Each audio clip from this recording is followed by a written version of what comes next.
Bom, da onde nasceu esse estudo, né? Nós vamos falar de o caminho de todos os mortais, né? Ou seja, a gente vive e qual que é o nosso caminho? Nós vamos falar de viver, envelhecer e morrer, adoecer, às vezes não. E aí eu ficava assim, nossa, mas que nome que eu vou dar para falar disso, né? Falar de morte, como é que a gente, que tema aí? Numa leitura bíblica, eu me deparei com essa passagem que Davi fala, né? Eu vou para o caminho de todos os mortais. Achei bonito, né? E da onde surgiu? A gente vai estudando aquilo que vai acontecendo na vida da gente, né? Quando eu estava grávida de ter minha filha, eu estudava muito lia muito sobre educação de filhos. E agora a gente vai ficando mais velha, a gente vai se interessando por esses temas, né? Então, o primeiro que eu li foi esse aqui, O Leito da Enfermidade, que é um livro que fala sobre o trabalho de... É um livro, inclusive, usado nos cursos de capelania hospitalar. Aí depois saíram outros livros, nem todos eu tenho físico, tem alguns que eu tenho eletrônico só, que é A Dádiva da Dor. Esse aqui, É Preciso Envelhecer, do Paul Tonier. Ele é um psicólogo sueco, ele faleceu já, acho que na década... Não faz muito tempo que ele morreu, esqueci, tem aqui em algum lugar, acho que tem aqui a data.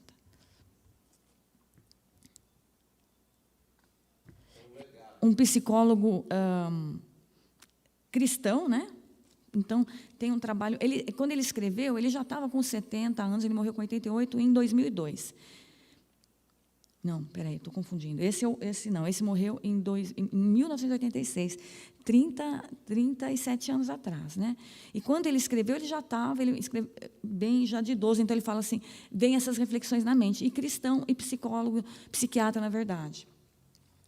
Essa aqui, precisamos falar sobre morte, ela é de uma médica inglesa que trabalha com cuidados hospitalares. Ela é medicina, paliativa. Alguém já ouviu falar de medicina paliativa?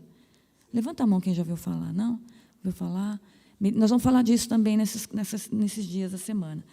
E tem aqui também um outro, esse eu ainda estou lendo, Encarando a Morte, uma abordagem de como cuidar, relacionamento de pacientes terminais. Parece, às vezes, meio mórbido, né? Mas não, acho que é o nosso... acho que liberta falar sobre isso. Então, com base nisso, eu fui buscando correlações bíblicas, tá? Alguns são cristãos, outros não. E acho que só essa aqui não é cristã, os outros são cristãos. E, com base nisso, eu fui construindo esse estudo nosso. Então, a primeira passagem que a gente vai ler é o próprio de Reis mesmo. 1 Reis 2:2.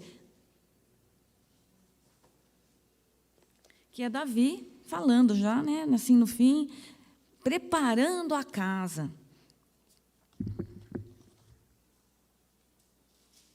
Estou para seguir o caminho de toda a terra. Dependendo da versão, vai falar um pouco diferente. Por isso, seja forte e seja homem. Essa é uma mensagem de Davi para Salomão. Então, esse é o tema daqui, mas a base do estudo do dia de hoje, a gente vai ler... Vamos voltar lá para Gênesis. Vamos lá em Gênesis e vamos ler Gênesis 2. Vamos abrir lá em Gênesis. Vamos começar ali, Gênesis 2 a 4, né? Depois vamos começar do 1 mesmo. E assim foi concluído o céu e a terra, e tudo o que neles há. No 7º dia, Deus já havia concluído a obra que realizara, e nesse dia descansou. Abençoou Deus o 7º dia e o santificou, porque nele descansou de toda a obra que realizara. Aí entra o 4, né? E esta é a história da origem dos céus e da terra no tempo em que foram criados. Quando o Senhor Deus fez a terra, os céus, e ainda não tinha brotado nenhum arbusto no campo, nenhuma planta havia germinado, porque o Senhor Deus ainda não tinha feito chover sobre a terra, e também não havia homem para cultivar o solo. Todavia, brotava água da terra que irrigava toda a superfície do solo. Então o Senhor Deus formou o homem do pó da terra e soprou em suas narinas o fôlego da vida, e o homem se tornou um ser vivente. Formou o pó da terra e soprou em suas narinas o fôlego da vida. E o homem se tornou ser vivente. Então, aqui a gente vê, puxa, em que momento começa a vida, né? Se tornou ser vivente com o sopro da vida que Deus deu, né? Quando a gente fala em morte, o que vem na mente de vocês? Que palavra vem rápido assim na mente de vocês? Dor. Caixão. Acabou. Coração parando de bater. O que mais? Pedro, o que vem na sua mente? Fim. Medo. Vitor, último suspiro. Tristeza, medo, dor. Mas também pode vir alguma palavra como sofrimento, pode vir também uma palavra como eternidade, desconhecido, saudade, tristeza, céu, eternidade. A gente tem medo de algo que a gente desconhece. Num dos livros que eu estava lendo, a autora ela fala assim que é o parto da alma, né? Ela fala da morte como o parto da alma, ou seja, a gente nasce, né? É um parto, né, para vir, e é o parto da alma, a hora que a gente está se desconectando daqui. Então, acho que é por isso que é interessante falar, né? Então, 74% afirmam não falar sobre morte no cotidiano. Isso é uma pesquisa com os brasileiros.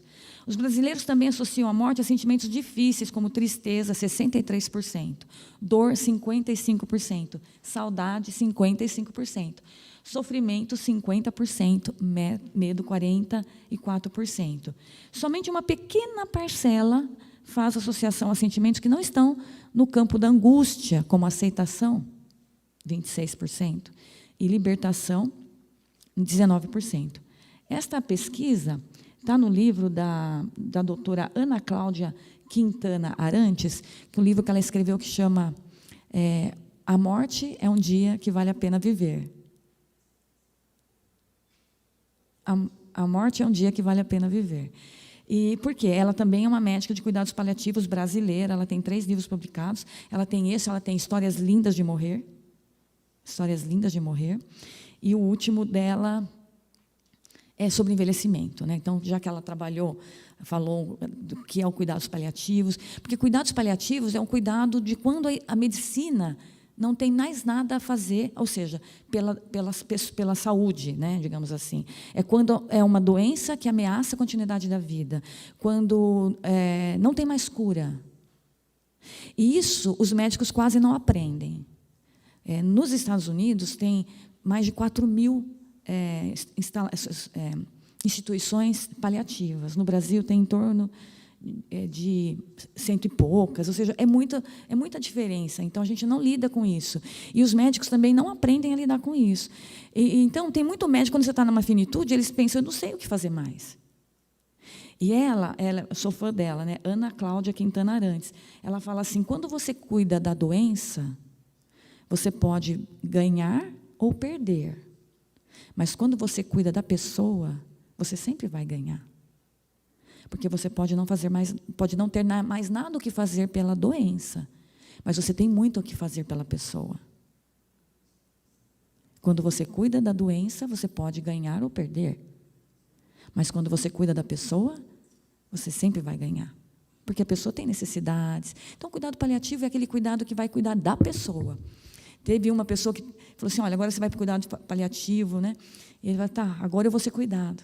Porque a pessoa sofre tanto, às vezes, quando está sendo cuidada pela doença, e que o ganho, às vezes, é pouco.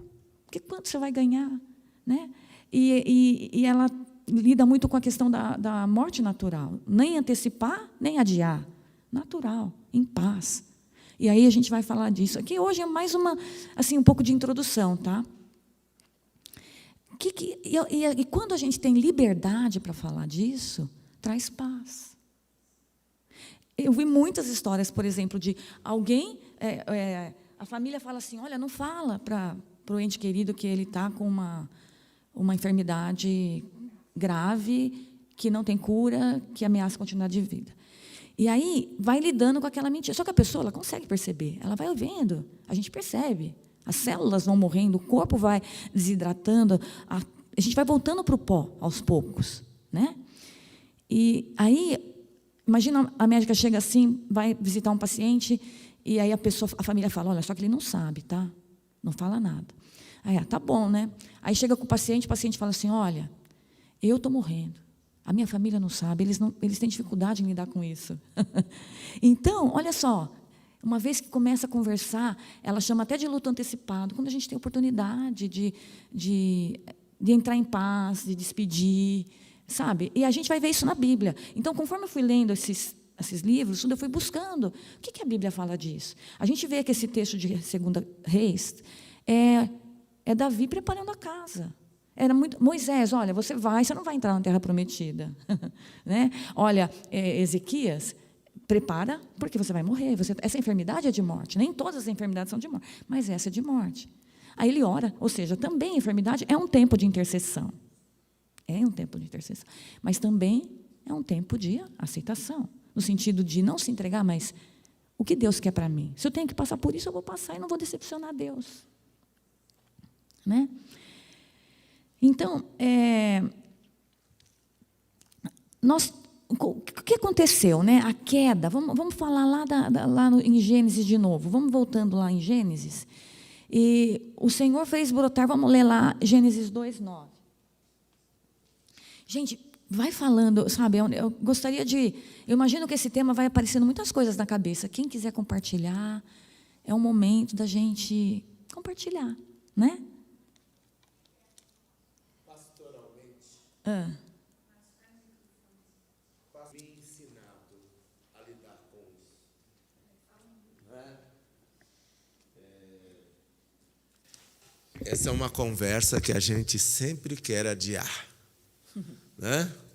Às vezes a gente pensa que vai viver para sempre. E o pastor é o único que tem que estar emocionalmente equilibrado no momento. E eu posso testemunhar uma coisa legal, que às vezes eu vou visitar uma pessoa terminal, mas a pessoa está numa paz tão maravilhosa que eu sou visitado por Deus na paz daquela pessoa que está partindo e deixou esse legado, né, para nós que confiamos em Deus, completamos o ciclo. É um momento de paz, de descanso, tudo isso que lemos aqui. Inclusive, essa Ana Cláudia Quintana Arantes, que é uma médica brasileira, ela dá cursos, né? Eu até fiz um curso, o primeiro ao final do ano, agora em dezembro, agora ela está lançando outro, que é a paz, né? Na morte. Então, ela fala das fases, tem muita coisa bacana para a gente aprender e refletir, sabe? Mas o que a Bíblia diz? Né? Nós estamos aqui na Escola Bíblica Dominical. Então, a gente parou ali no 7, vamos no Gênesis 2:8. Ora, o Senhor Deus tinha plantado um jardim no Éden, para os lados do leste, e ali colocou o homem que formara. Então, 9, o Senhor Deus fez nascer do solo todo tipo de árvore agradável aos olhos e boas para o alimento. E no meio do jardim estava... Quantas árvores importantes tinha no meio do jardim? Todas importantes, mas assim que Deus fala. Tinha árvores para alimentar. Uma, qual era essa? A do bem e do mal. Tinha mais alguma? Árvore da vida. 2 árvores. Sim, 2 árvores que tinham nome. Então ali, veja no versículo 9, né? Então Deus fez nascer do solo todo tipo de árvores, agradáveis aos olhos e boas para o alimento. Ponto. E no meio do jardim, estavam a árvore da vida e a árvore do conhecimento do bem e do mal. A árvore da vida e a árvore do conhecimento do bem e do mal. A gente pensa que é uma só, né? Eu falo assim, mas quando você olha com detalhe, são 2. 2, a árvore da vida e a árvore do conhecimento do bem e do mal. Qual árvore Deus ordenou para não comer? E a árvore da vida? Qual que não era para comer? A do conhecimento do bem e do mal. E a árvore da vida? Podia. A gente não era para morrer, lembra? O plano de Deus era para a gente ter vida. Só que Deus já sabia, né? Porque Ele deu livre-arbítrio, conhecia, e Ele já tinha um plano, tá? Um plano para reconectar. Mas, aí vamos lá então, vamos lá. Então, guardem isso, né? E no meio do jardim estavam a árvore da vida e a árvore do conhecimento do bem e do mal. No Éden nascia um rio que irrigava, ok? Vamos pular lá para o 16. Não, o 15. O Senhor Deus colocou o homem no jardim do Éden para quê? Para cuidar dele e cultivá-lo. E o Senhor Deus ordenou ao homem, vamos lá, coma livremente de qualquer árvore do jardim, mas não coma da árvore do conhecimento do bem e do mal, porque no dia em que dela comer, certamente você morrerá. Mas veja que Deus não estava enganando, olha o nome da árvore, né? Árvore do conhecimento do bem e do mal. Do jeito que depois, né, a gente vê lá que a serpente vai lá falar com Eva. Então, coma livremente de qualquer, ou seja, inclusive a árvore da vida. Porque a árvore da vida, ela dava saúde. Alguma coisa ali mexia na genética, né? Que mexia tal. Mas a serpente, muito astuta, que é um tema para uma outra coisa, está lá a Eva, né? E ela chega, e vamos abrir lá, Gênesis 3, um pouquinho mais para frente, 4 a 5. Você vê que a gente estava ali no final de Gênesis 2, a gente já está no 3, né? Vamos começar ali no 3:1, né? Ora, a serpente, que era a mais astuta de todos os animais selvagens que o Senhor Deus tinha feito, e ela perguntou à mulher: foi isto mesmo que disse Deus? Não coma de nenhum fruto da árvore do jardim? Você veja que é uma coisa meio distorcida, né? Uma verdade distorcida. Não coma de nenhum. Respondeu a mulher: podemos comer do fruto das árvores do jardim, mas Deus disse: não coma do fruto da árvore que está no meio do jardim, nem toque nele, do contrário morrerás. Disse a mulher à serpente, no 4: certamente não morrerás. Deus sabe que no dia em que dela comerem, seus olhos se abrirão, e vocês, como Deus, serão conhecedores do bem e do mal. Mas o nome da árvore já era esse, né? Conhecimento do bem e do mal. Então, aí a mulher, vocês conhecem a história, comeu, deu ao seu marido, não morreu? Morreu? Não morreu. Não, morreu depois, né? Passou a começar a morrer. Então, olha a serpente como dá o inimigo, né? Que são as estratégias do inimigo. Olha, ele já começa a mostrar as caras logo em Gênesis, né, gente? Logo em Gênesis. Aí, então, vem a queda, seguindo, então, 4 e 5, né? Desculpa, vamos lá. Vamos lá para o 3:19.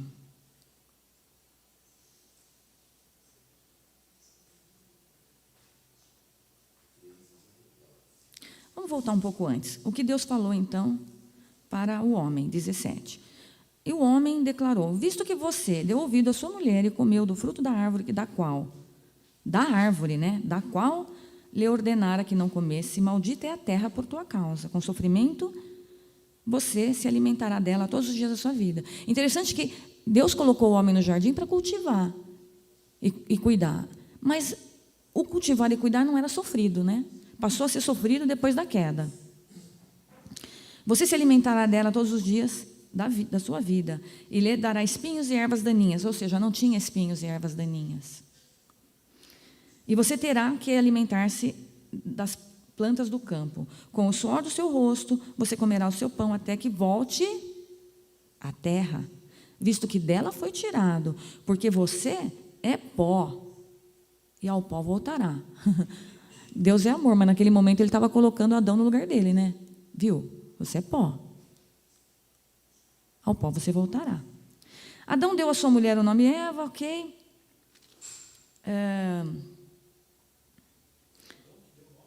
Foi, olha lá, Adão deu à sua mulher o nome Eva, pois ela seria a mãe de toda a humanidade. O Senhor Deus fez roupas de pele e a elas serviu Adão e a mulher. Aqui também já começa a ter, será que houve algum sacrifício, né, para a pele? Então o homem se tornou um de nós, conhecedor do bem e do mal. 22. Não se deve, pois, permitir que ele tome também do fruto da árvore da vida, e coma e viva para sempre. Por isso o Senhor Deus mandou embora do jardim do Éden para cultivar o solo da qual foi tirado. Depois, de expulsar o homem, colocou a leste do jardim do Éden querubins e uma espada flamejante que se movia, imagina, guardando o caminho da árvore da vida. Então, no começo, ele não podia comer da árvore do bem e do mal. Mas ela não estava proibida de comer. Ele podia alcançar e comer, certo? Ele podia. Ele não podia, assim, no sentido... Ele não devia, mas podia. Ele não devia porque Deus falou para não comer. Mas ele podia porque ela estava ao alcance. Ela estava ao alcance. Tanto que comeu. Já a árvore da vida...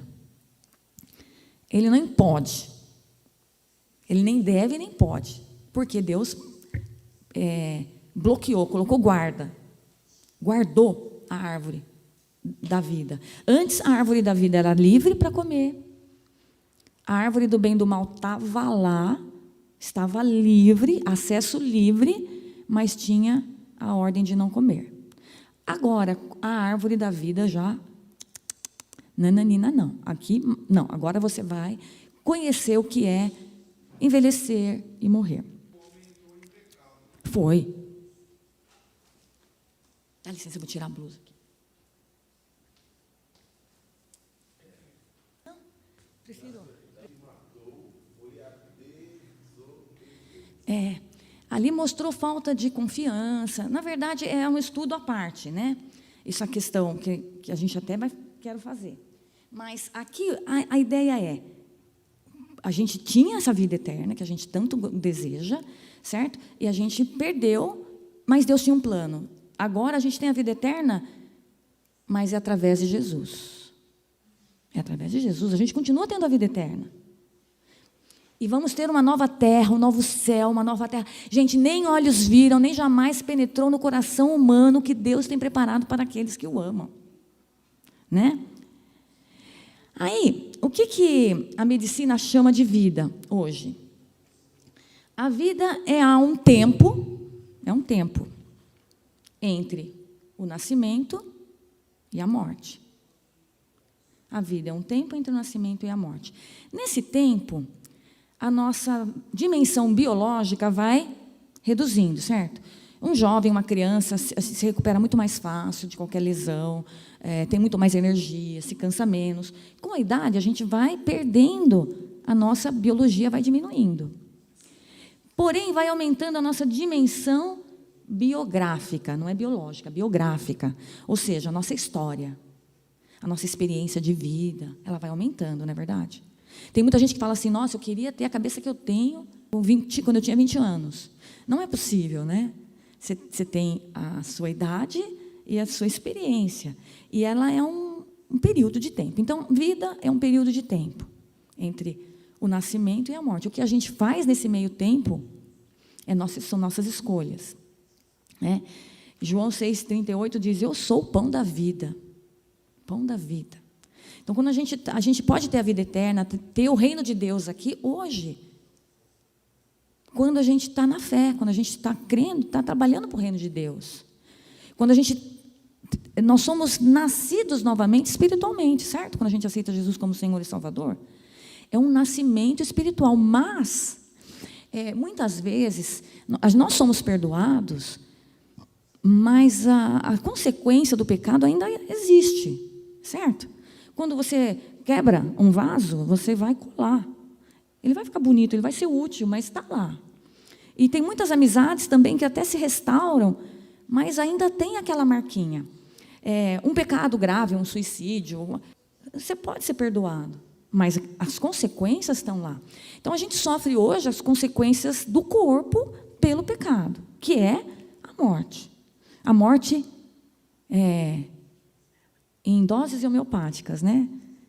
Para alguns vai ser mais rápido, para outros vai ser... Agora, vamos ver essa questão do que eu falei da árvore da vida, né? Então, até então, eles comiam a árvore da vida. Como é que era a expectativa de vida no princípio? Quem lembra quantos anos viveu Adão? Quem dá mais, quem dá menos? Avelino, quantos anos você acha que morreu Adão? Gênesis 5:5. 913, está perto de 7. 7 que morreu 912. Adão morreu com 930. E Noé? Gênesis 9:29. Será que ele viveu mais que Adão ou viveu menos? Ele viveu mais que Adão, né? Interessante, né? Enoque. 7 está em Gênesis 5:8. 912. Bom, tem toda aqui uma genealogia na Bíblia. Eu fui pegando lá, depois eu até achei pronto na internet, né? Então, veja que demorou para o efeito da árvore da vida. Demorou. Assim, a gente ainda teve essa vida, né? O efeito dela continuou por um bom tempo. Porque Adão morreu com 930, 7, 912. Enoque, 365. Noé, 950. Aí, gente, vamos pular aí. Isso aí foi aí no princípio. Agora a gente pula 2000 anos. 2000 anos que são antes de Cristo, né? Os ancestrais dos israelitas. Com quantos anos morreu Abraão?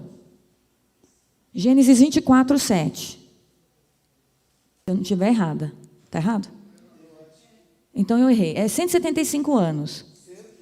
Em 75. Tenta Isaac. Isaac lá em 35:28. 180 anos. Isaac viveu 180 anos. Moisés viveu 120, está em Deuteronômio 34:7. Josué está lá em Josué 24:29.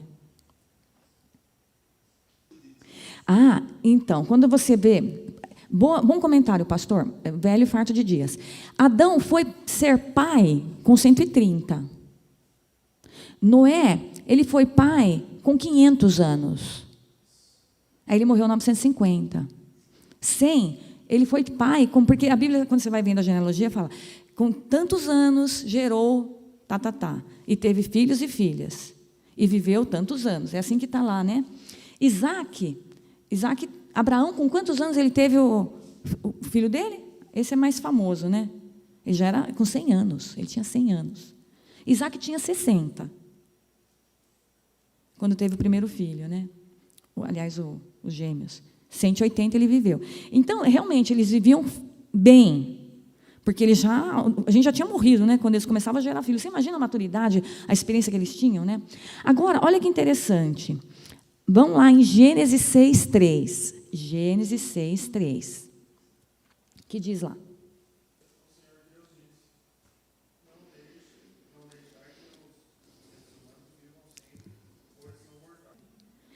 Agora, olha o contexto em que Deus reduziu a idade. Está lá, né? Se você ver lá. Foi depois de Noé, né? A corrupção da humanidade. Em Gênesis 6. Quando os homens começaram a multiplicar-se na terra e lhe nasceram os filhos de Deus viram que as filhas dos homens eram bonitas, escolheram para si aquelas que lhe agradavam. Então disse o Senhor, por causa da perversidade do homem, meu espírito não contenderá com ele para sempre. Então, ou seja, a gente já... O que você falou, né, João Vitor, logo, você falou assim, por causa do pecado. Então, Deus está no controle, certo? Eu entendo que Deus está no controle de tudo. Se tem um limite, que aí Deus faz alguma coisa. Como foi a Torre de Babel, como foi o dilúvio, e aqui ele vai reduzindo a faixa etária. Só que aqui não é o último limite de idade previsto na Bíblia, tá? Isso está em Gênesis. Então, em Gênesis 6:3, aí, olha, depois, a gente estava falando das idades dos patriarcas. Então, Adão 937, isso que aconteceu em Gênesis 6 foi entre Sete e Enoque, que Deus falou 120. Mesmo assim, Noé ainda viveu 950. Lá na frente é que começou a cair. Mesmo assim, veja que caiu muito devagar, muito devagar. Então, vamos lá em Salmo, onde vai mostrar isso que eu estou falando. Salmo 90, 10. Pastor, é isso aí. Salmo 90, 10. Olha só. Senhor, ensina-me a contar os nossos dias, né? Porque passa muito rápido. E onde a gente vai ver isso é lá no fim da vida. Tem um outro livro também de uma enfermeira australiana que cuidava de pessoas também em finitude. E aí, com a experiência dela, ela contou 5 arrependimentos mais comuns nas pessoas que estão perto de morrer. 5 arrependimentos.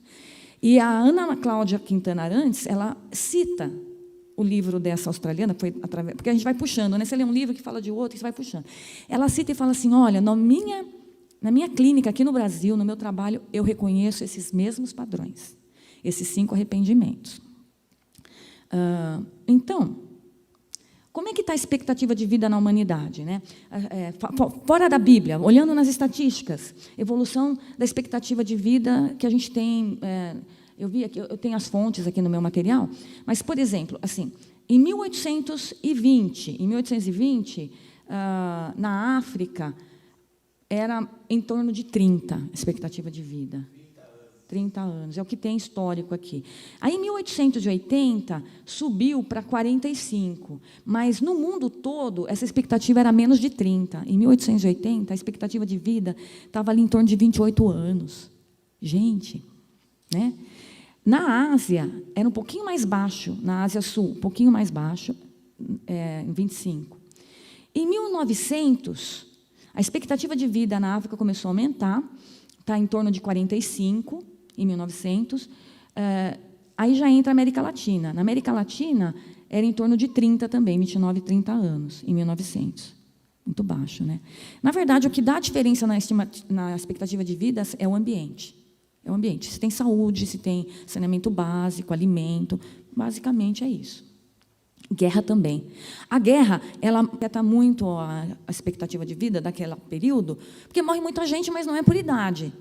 E aí põe na média quantos nasceram e quantos morreram, aí cai muito. Então, também as guerras influenciam muito. Bom, aí em 1960 já começa a subir.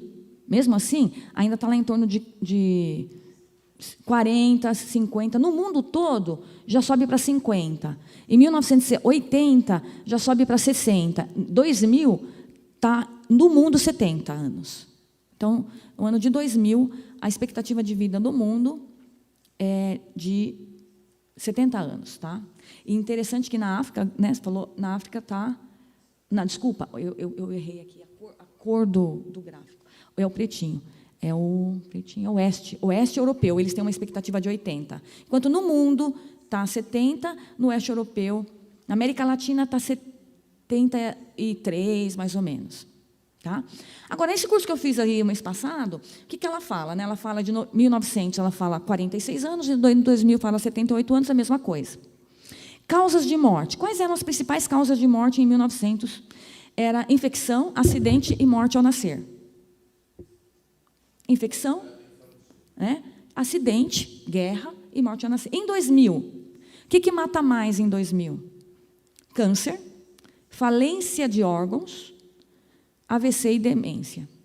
É o que mais leva... Ou seja, você está vendo que a pessoa já está morrendo mais de velha. Quando a gente fala falência de órgãos, não quer dizer que teve uma doença, não. Pode ser que faleceu porque chegou a hora. Agora, o período de incapacidade, antes de morrer. Sabe quando começa esse declínio? Tá bom. Em 1900, era muito pouco o tempo que a pessoa ficava incapacitada, dependendo de cuidados. Já em 2000, o período de incapacidade varia de 2 a 4 anos. O que quer dizer com isso? Quando a gente estiver perto de morrer, de 2 a 4 anos, a gente vai sofrer um declínio, a gente vai ter incapacidade, a gente vai, né, perdendo limitações que vai começar a depender de pessoas. Isso varia de 2 a 4 anos. Esse é um dado recente que eu tenho aqui. Tá? Então, o que a gente tem que aprender? Aprender como lidar com isso. Como é que a gente vai lidar com esse período de incapacidade? Ou como a gente vai viver, né? A gente fica muito hoje na dependência dos médicos, né? Não, o médico falou, vou fazer. Olha, os médicos também têm eles falam assim, o pior lugar para morrer assim é na UTI, né, gente? Onde que a gente morria no passado? Em casa. Onde nascia no passado? Em casa. Então, a gente meio que terceirizou o nascimento, terceirizou a morte, né, para um lugar que a gente se desconectou com uma coisa natural, na verdade.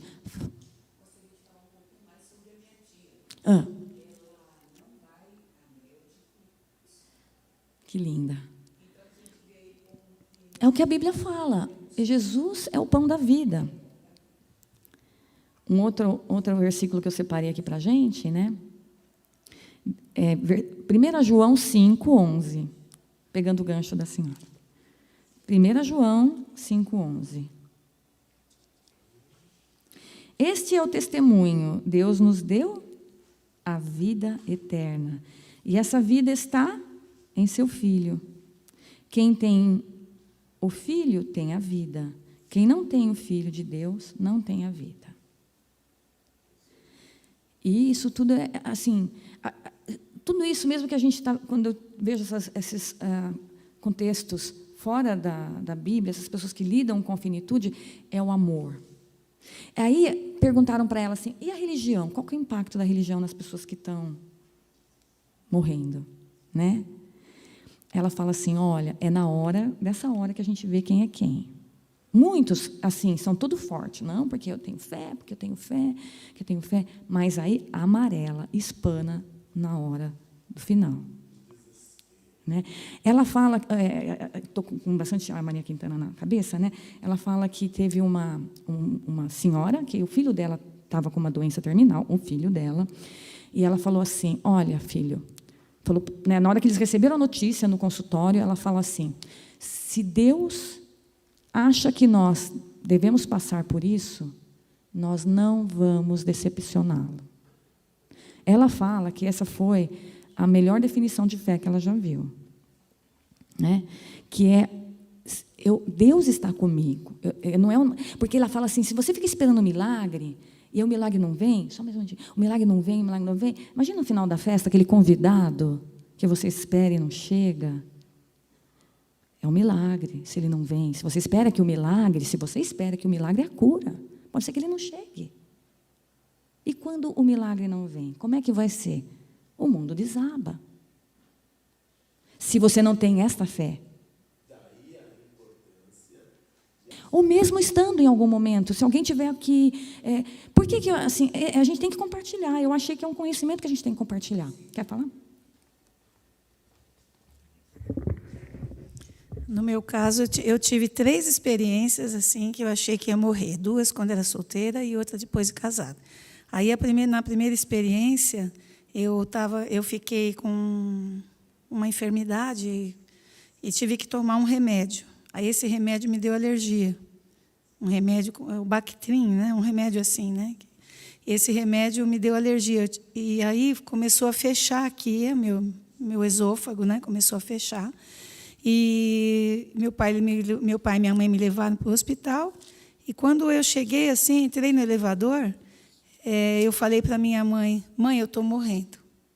E eu senti, eu estou morrendo, mas não me deu desespero, sabe? Eu senti assim que eu ia me entregar e tudo bem, ia em paz.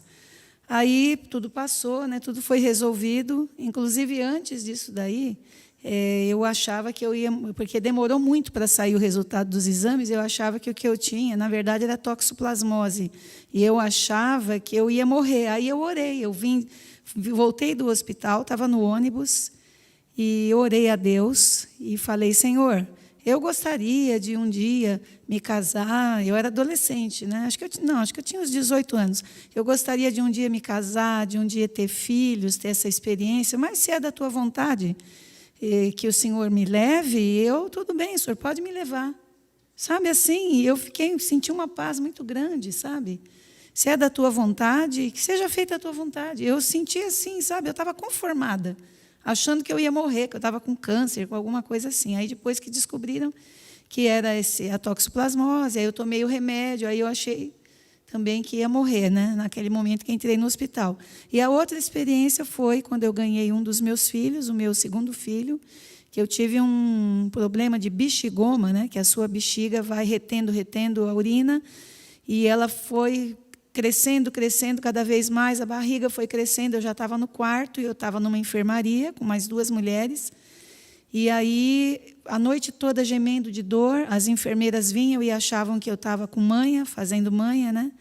Disse o médico para mim que de 100 partos de cesárea, 1 pessoa tem essa bexigoma, né? Eu fui a premiada, né? Aí, eu já estava de manhã, eu já não aguentava mais, e comecei a orar e entregar a vida para Deus. Eu falei, Senhor, me perdoa dos meus pecados. Até emocionante lembrar, né?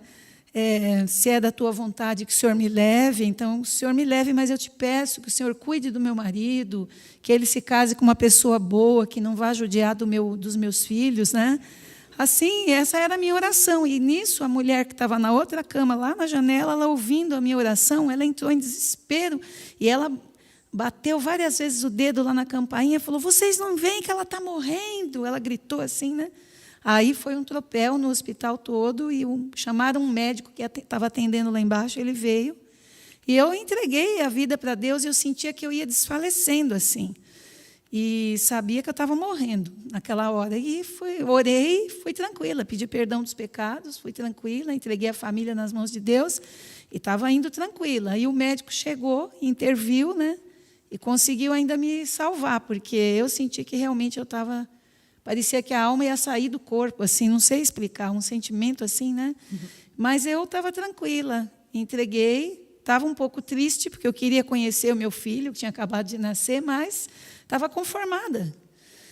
Deus em todos esses momentos aí, Deus sempre me conformou, assim, me consolou, e foi incrível ter essa experiência, né? Pensar por 3 vezes que eu ia morrer e me sentir conformada, sabe?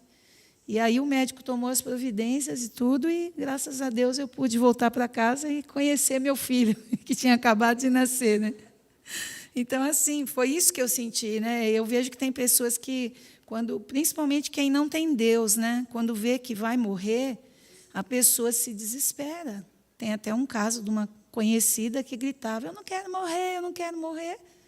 Ela sentiu que ia morrer ali, começou a gritar desesperada, eu não quero morrer, eu não quero morrer. E caiu morta. Sabe, uma coisa assim, um momento de aflição que foi que ela teve, né? E é terrível, né? Mas a maioria não é assim, tá? A maioria das mortes, a maior porcentagem, é calma, é tranquila, tá? A gente também pode falar disso no decorrer. Mas ainda fechando a coisa da árvore da vida, ela está lá, certo? Onde está a árvore da vida hoje? A árvore da vida no Éden? Pois não, irmão. Ah, não, a árvore da vida está em algum lugar cercada no Jardim do Éden, né? Jesus é a fonte da vida hoje, mas aquela árvore lá do Jardim do Éden, a Bíblia diz que Deus colocou anjos, querubins, e uma espada no caminho, guardando o caminho, ninguém consegue chegar lá. Mas ela aparece de novo lá na Bíblia, lá no final ela aparece de novo, né? Vamos abrir lá? Apocalipse 2:7 primeiro. Apocalipse 2:7.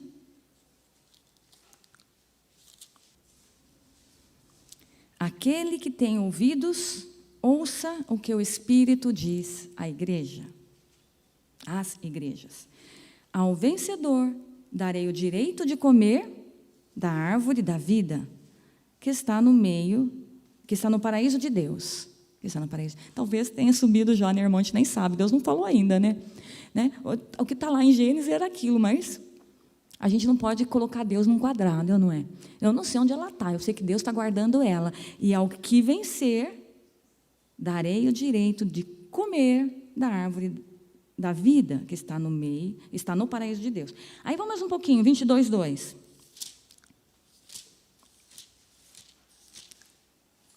Nossa, hoje a gente está lendo de Gênesis a Apocalipse, né? Vou no 1 lá, né? O rio da vida, o rio da vida. Então o anjo me mostrou o rio da água da vida, claro como cristal, fluía do trono de Deus e do Cordeiro, no meio da rua principal da cidade. De cada lado do rio estava a árvore da vida. Ou seja, já não tinha mais uma só, né? De cada lado do rio estava a árvore da vida, que frutifica 12 vezes por ano, uma por mês. As folhas da árvore servem para a cura das nações, já que não haverá maldição nenhuma. O trono de Deus e do Cordeiro está na cidade, e os seus servos o servirão. Eles verão a sua face, e o seu nome está em suas testas. Não haverá mais noite, então eles não precisarão de luz de candeia, nem de luz do sol, pois o Senhor Deus os iluminará, e eles reinarão para todo sempre. O anjo me disse: essas palavras são dignas de confiança e verdadeiras. O Senhor, o Deus dos espíritos dos profetas, enviou o seu anjo para mostrar aos seus servos as coisas que em breve vão acontecer. A gente vai ter acesso a ela de novo, né? Veja, nós vamos voltar ao pó, mas o nosso espírito volta a Deus. E o que Deus tem preparado para nós, né, nem olhos viram, né? Aí, vamos voltar, acho que foi a primeira palavra, ou assim, uma das primeiras palavras sobre morte que a gente falou aqui hoje, né? Medo. Vamos abrir lá em Mateus. O que devemos temer? A gente tem medo de muita coisa, não é verdade? Tem medo de muita coisa. A dor. Claro.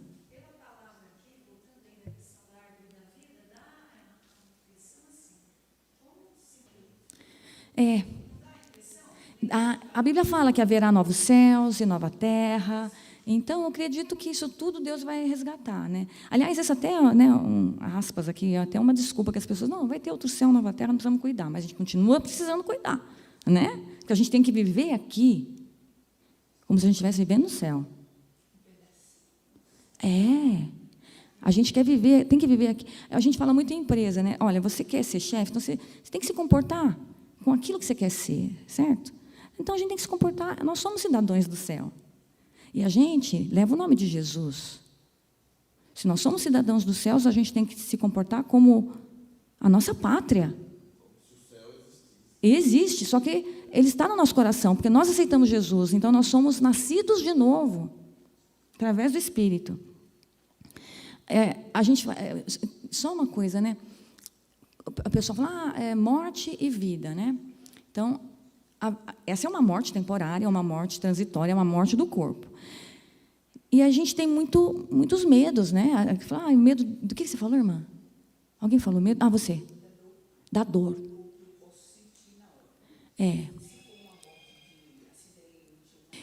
Hoje temos muitos medicamentos para aliviar a dor. Na medicina toda tem, mas quem usa é a paliativa. Nós vamos falar sobre isso, viu, irmã? É bom a gente falar isso porque isso traz mais calma. Aí até sabedoria na hora de discutir, né? O que a gente quer.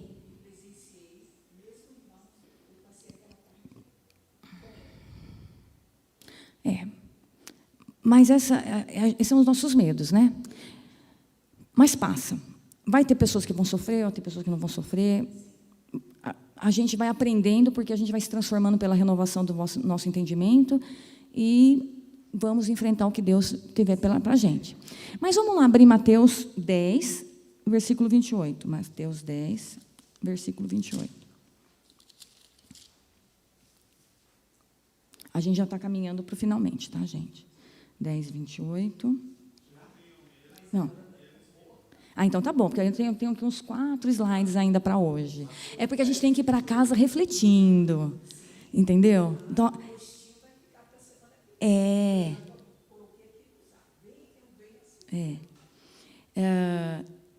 10, 28. Não tenham medo dos que matam o corpo, mas não podem matar a alma. Antes, Tenham medo daquele que pode destruir tanto a alma como o corpo no inferno. Quem é esse? Deus. É o temor do Senhor, né? Temor do Senhor. Não é para ter medo. A gente começa com medo, né? Porque a gente, para mim, tem gente que fala assim, olha, o temor do Senhor é uma metáfora. Não, é ter medo mesmo, né? É que nem criança, tem medo de apanhar. Mas depois ela não precisa mais ter medo, porque ela entendeu. Certo? Muita gente fala assim, isso a minha religião não permite, né? Ainda está no medo. Quando a gente fala assim, não vem de dentro, eu sei que não é bom para mim. É que eu posso todas as coisas lícitas, mas nem todas me convêm. Essa é a maturidade que a gente deve buscar. Ou seja, o não vem do meu conhecimento de Deus, da minha salvação, porque Deus me amou e eu não quero desagradar a Deus. Certo? A gente leva o nome de Jesus, a gente não é discípulo oculto. Então, tudo que a gente fizer, o inimigo pode chegar, que nem fez com Jó, né? Falar, olha lá, seu servo. Ele é bom, mas tira a saúde dele para ver. Jó, ele não ficou sabendo enquanto ele estava vivo. A gente que leu a história, a gente sabe o porquê que ele ficou doente, mas ele não, ele teve que confiar em Deus. E ele sofreu, né? Então, a gente tem que tomar cuidado com o nosso testemunho, com o que a gente fala, com o que a gente faz, porque é o nome de Deus que a gente está levando. Eu não quero dar motivos para o inimigo ir lá falar, olha, está vendo lá a Carmen, o que ela está fazendo? Olha, ela é professora da Escola Bíblica Dominical. Agora, gente, eu não estou falando que a gente é perfeito, tá? Eu estou falando assim, se eu errar e eu reconhecer, eu tenho que pedir perdão e seguir a vida. Não é perfeição, mas a gente erra. Enquanto a gente estiver aqui, né, a vereda do justo é como a luz da aurora, que brilha mais e mais até ser dia perfeito. E esse dia perfeito não é aqui. A gente busca a perfeição, é a nossa meta. Nosso alvo é Cristo. Mas assim, até chegar lá, né, a gente tem... Não é acender a luz, é como a luz da aurora, não é como a luz da lâmpada. Converteu, já está acesa a luz, né? Não, é como a luz da aurora, que brilha devagarzinho. Por isso, a melhor idade ela é uma melhor idade espiritual, né? Porque, segundo a Bíblia, é enfado e cansaço. Bom, então, o medo. Temos que ter medo daquilo que pode matar nossa alma e não a nossa carne. Lembre-se disso, gente. Porque o mais importante, eu acho, da fé, é confiar em Deus. Saber que Ele sabe tudo, Ele é soberano e tudo bem. Está ruim, mas está bom. Está ruim, mas a gente está dentro da vontade de Deus. O problema é que se está ruim, ainda está fora da vontade de Deus, né? Mas se está ruim, está dentro da vontade de Deus, amém. Vamos, né? A gente tem a igreja para ajudar, a gente tem os irmãos, tem os amigos. É verdade. Amigos mais chegados que irmãos, né? O contrário de medo é confiança. E quando a gente tem muito medo, o medo ele se torna até um pecado, porque você não está confiando. Então, quando a gente está com medo, puxa, é pecado, porque a gente não está acertando o alvo. Não andeis ansiosos com o dia de amanhã, coisa alguma. Confia. Eu acho que esse é o nosso grande exercício. Na minha vida eu vejo isso, sabe?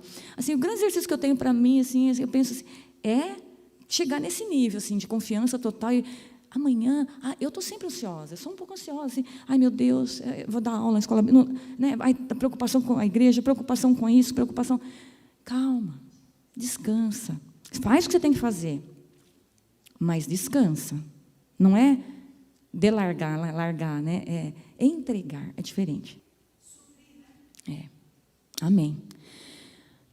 Ainda em Apocalipse, vamos lá para o Apocalipse, nós vamos ler 2 versículos, no capítulo 20, tá? 20, Apocalipse 20, versículos 6 e 14.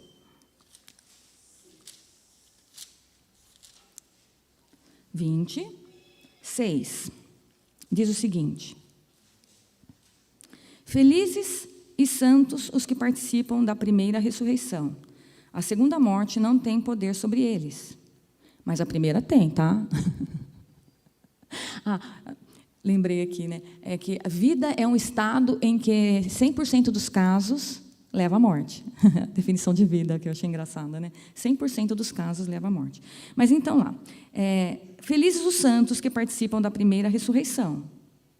A segunda morte não tem poder sobre ela. Serão sacerdotes de Deus e de Cristo e reinarão com Ele durante 1000 anos. Aqui, arrebatamento, tal, não é bem a questão de hoje, mas vamos lá. Então, vamos lá para o de 14. Então, né, a morte e o Hades, ou a morte e o inferno, foram lançados no lago de fogo, e esta é a segunda morte. O último inimigo a ser derrotado, quem é? A morte. A Bíblia fala, a morte é o último inimigo a ser derrotado. Então, o amor é o que vai reinar no nosso meio hoje. Reconhecendo o amor de Deus por nós, o nosso amor, né? Porque a gente tem que viver hoje, a gente não sabe o dia de amanhã. Certo? Com os nossos entes queridos, com os nossos amigos, como se não houvesse amanhã, né? Então, a primeira e a segunda morte. Então, essa é a primeira, a segunda morte é o inferno, que está dedicado para os anjos, para Satanás e seus anjos, né? Eclesiastes 3:20. Eclesiastes é um livro de sabedoria, né, de Salomão, e bem seco, né? Bem sarcástico às vezes, inclusive. Eu gosto muito. Tanto que tem lá, acho que eu nem marquei aqui para falar, mas primeiro, como é que é melhor o dia da? Qual que é o dia melhor? O dia da morte ou o dia do nascimento? O dia do luto, né? A Bíblia fala, aqui mesmo fala, né? Melhor o dia da morte do que o nascimento. Ué, como assim? Me explica como, né? Vou procurar esse versículo. Alguém pode procurar? É porque ali eu demorei para primeira vez que me ajuda, pastor? Melhor é o dia da morte do que o nascimento, mas primeiro em Eclesiastes 3:20, desculpa, diz o seguinte: todos vão para o mesmo lugar. Olha aí o caminho de todos os mortais, né? O homem não tem vantagem alguma sobre o animal. Nada faz sentido, não era esse, era? Era todos. Depois segue aqui, é o 20, desculpa, eu li um antes. Todos vão para o mesmo lugar, vieram todos do pó, e ao pó todos retornarão. Então, gente, a gente está voltando, na verdade, né? Para onde a gente veio. E há tempo para tudo, né? Há tempo de nascer e tempo de morrer. Isso está em 3:3. Tempo de arrancar, tempo de plantar, tempo de matar, tempo de curar, tempo de derrubar, tempo de construir, tempo de chorar e tempo de rir. Tempo de espalhar e tempo de perder. Tempo de prantear e tempo de dançar. Tempo de espalhar e tempo de ajuntar. Tempo de abraçar e tempo de se conter. Tempo de procurar e tempo de desistir. Tempo de guardar e tempo de jogar fora. Tempo de rasgar e tempo de costurar. Tempo de calar e tempo de falar. Tempo de amar e tempo de odiar. Tempo de lutar e tempo de viver em paz. Achou? Versículo 1. Eclesiastes 7. Versículo 1. O homem, o bom nome é melhor do que o perfume finíssimo. O dia da morte é melhor do que o dia de nascimento. É melhor ir a uma casa onde há luto do que a uma casa em festa, pois a morte é o destino de todos. Os vivos devem levar isso a sério. A tristeza é melhor que o riso, porque o rosto triste melhora o coração. O coração sábio está na casa onde há luto, mas o tolo vai onde há alegria. O momento da morte é um momento de reflexão. Se você vai onde há luto, você para pensar. É como um livro, eu penso assim, é como um livro. O que é melhor do livro? Quando você começa a ler ou quando você termina? Você tem toda a história. E outra, você pode começar bem e terminar mal. Você pode começar mal e terminar bem. Qual que é a data que Jesus pede para a gente comemorar? A do nascimento ou da morte dele? Por quê? Foi no nascimento que Jesus cumpriu a missão dele? Foi na morte e na ressurreição. Quando ele falou, está consumado. A gente comemora o Natal por nossa conta. A Bíblia não fala que não pode, mas não fala tem que comemorar. Agora, a ceia do Senhor é para lembrar que Jesus morreu e ressuscitou por nós. E a Páscoa também, né? Que também morreu o primogênito, tudo lá, ou seja, foi uma libertação, certo? Então, Deus pôs alguns marcos, mas falando da história de Jesus, ele nasceu, viveu, morreu, ressuscitou. A gente conhece toda essa parte, né? A gente não conhece a nossa, porque a gente nasceu, está vivendo, a gente sabe que vai morrer, e sabe que a gente vai ressuscitar, vai ter uma, como é que é a palavra? Do corpo, né? Ou seja, a gente vai voltar, né? A Bíblia nos promete a vida eterna, só que a gente não está na fé. Então, então eu comparei com a história de Jesus. Fala, puxa vida, a história de Jesus, ele nasceu numa manjedoura, né? Foi perseguido, né?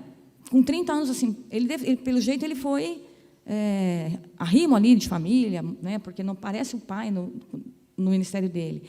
Mas foi na morte. Então, é a morte de Jesus que a gente lembra, porque a morte dele consumou e ele ressuscitou.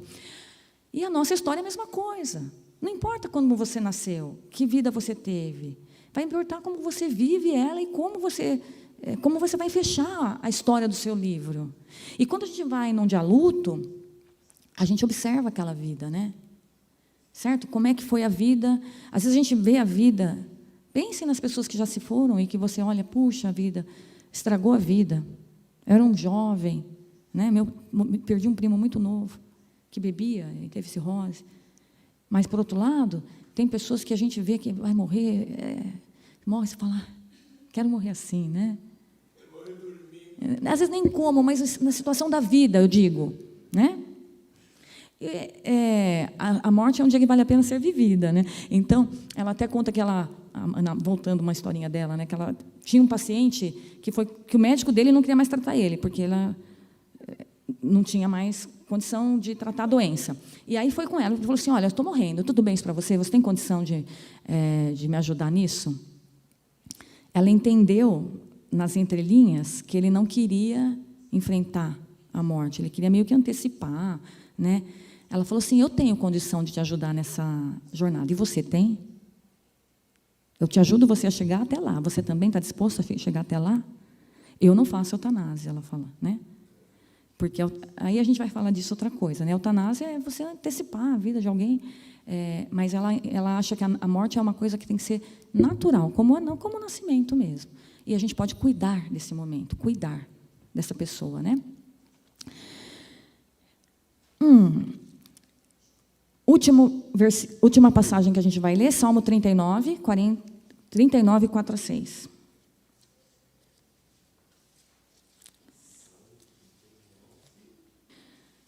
Mostra-me, Senhor, o fim da minha vida e o número dos meus dias, para que eu saiba quão frágil sou. Deste aos meus dias o comprimento de um palmo, a duração da minha vida é nada diante de ti. De fato, o homem não passa de um sopro. Sim, cada um vai e volta, como uma sombra. E vão e se agita, amontoando-se riqueza, sem saber quem fica com ela, quem ficará com ela. E aí? Ensina-nos a contar os meus dias. Me mostra. Parece que a Bíblia falava tanto de morte assim, que nem a gente viu hoje. Olha que tem mais, hein? Parecia. Né? Quantas passagens? Vou falar aqui os 5 principais arrependimentos, e eu quero que vocês reflitam durante a semana, como contar o que seria esse versículo para vocês, né? O que vocês têm que aprender, como aprender a contar os nossos dias? O que essa passagem fala para vocês? O que ela passagem fala para mim? Para que a gente não se arrependa. Né? Lembra do dia, a passagem para os jovens, né? Lembra-te do teu Criador nos dias da tua mocidade, antes que venham os maus dias em que dirás, não tenho prazer. Né? Como a gente pode viver, quando estão os nossos dias, para que a gente chegue no fim, como diz o salmista aqui, O início ali, mostra-me o meu fim. Mostra-me, Senhor, o fim da minha vida. A outra versão está aqui. Senhor, dá-me a conhecer o meu fim e qual é a soma dos meus dias. Então, os 5 principais arrependimentos, que eu só vou passar assim, mas a gente quer entrar em cada um deles. Primeiro, eu gostaria de ter priorizado mais as minhas escolhas, em vez de ter feito escolhas para agradar os outros. Segundo, eu deveria ter expressado mais meus sentimentos. Terceiro, eu deveria ter trabalhado menos. Quarto, não ter passado mais tempo com os meus amigos. 5, deveria ter feito de mim mesmo uma pessoa mais feliz. Né? Coisas que, se a gente soubesse que vai morrer amanhã, talvez a gente, faria, mas tem muito tempo ainda. Valorizar mais. Então, o presente é um presente, né? O passado, ele está lá. Ele serve de aprendizado, ele serve de crescimento. O passado, ele não morre. Aliás, essa é a grande coisa, né, da morte. É que a gente vai estar vivo no coração de quem a gente ama. Porque o amor nunca morre, nunca acaba. Certo? Agora, o futuro, para cada dia, basta o seu próprio mal. O que Deus quer é que a gente seja feliz, que a gente viva em fé, em confiança. Vai ter dia de luta? Vai ter dia de sofrimento? Vai ter dia de choro? Mas também vai ter dia de alegria. Né? Então, a ansiedade é o excesso do futuro, né? A depressão é o excesso do passado. Está lá ruminando. Isso é a maneira da gente viver, e isso tem cura, né? É espiritual. Nossa luta não é contra a carne, não é contra o sangue, mas contra as hostes espirituais da maldade, nas regiões celestes. Comentário, irmãos? Tem ali. Eu queria contribuir com o fato de que a morte, ela pode ser bonita, pode ser um fato inspirador. A minha avó, que eu não conheci, ela morreu relativamente jovem, no parto do 12º filho. Depois teve uma hemorragia, se chamava Nazário, e como eu nem sabia que ela era crente, depois de mais velho que eu vinha saber. Sabe o que aconteceu? Deus já avisou a ela que ela ia morrer. No dia da morte dela, ela chamou os 11 filhos, ela cantou cânticos de gratidão a noite inteira, e ao meio-dia, ela abençoou, deu a bênção. Minha mãe era a irmã caçula, ela tinha 2 anos e ela ainda lembra até hoje da bênção. E ela cantou um hino e faleceu. Quer dizer, foi lindo. Mas a realidade da morte, até Jesus chorou, né? Então, e a morte dele foi terrível também, e nem por isso ele deixou de ser uma bênção, cumpriu um propósito. Então, esse tema, né, um dos assuntos proibidos na vida, né, e muito difícil da gente falar na igreja, gente, estava aqui, já chorei, já ri, porque é um tema que mexe com o nosso coração e nos faz ver que é urgente vivermos em comunhão, urgente nos prepararmos para o Espírito, o pó volta à terra como era e o Espírito volte a Deus que o deu. É isso. Amém? Mais um comentário? Vamos orar? Senhor Deus, muito obrigada, Pai. Senhor, nos ensina a contar os nossos dias. Nos ensina, ó Pai, a ser grato por pequenas coisas que não valorizamos, mas que têm muita importância para muitas pessoas que não têm. Um olhar, um sorriso, um abraço, um banho, uma noite de sono sem dor, estar ao lado de quem a gente ama, uma comida, Senhor, que seja simples, mas quentinha, Senhor. Que possamos, Senhor, ser gratos, ter pequenos momentos de gratidão no nosso dia, na nossa vida, que paremos, ó Pai, porque a vida passa muito rápido, mas há momentos que nós podemos eternizar guardando na nossa memória, que nós possamos lembrar de cada momento desse, guardar para momentos que talvez sejam duros e que precisamos dessas recordações.